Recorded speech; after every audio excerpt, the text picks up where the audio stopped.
જામનગરની જીજી હોસ્પિટલ સામે જાહેરમાં આતંક મચાવવો આ શખ્સોને ભારે પડ્યો.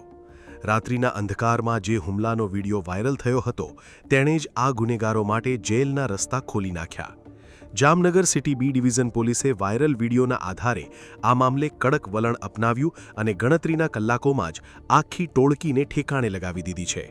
પોલીસના સકંજામાં આવેલા આ શખ્સોમાં જયદીપસિંહ ઉર્ફે બંદૂક, હાર્દીપસિંહ ઉર્ફે હદુભા, વિવેક ઉર્ફે વિકી અને પુષ્પરાજસિંહ જાડેજાનો સમાવેશ થાય છે. આ એ જ શખ્સો છે જેઓ જૂની અદાવતમાં રસ્તા પર જીવલેણ હથિયારો સાથે આતંક મચાવી રહ્યા હતા. પોલીસે આ તમામ વિરુદ્ધ હત્યાના પ્રયાસ જેવી ગંભીર કલમો હેઠળ ગુનો નોંધી હુમલામાં વપરાયેલા હથિયારો પણ કબજે કરી લીધા છે.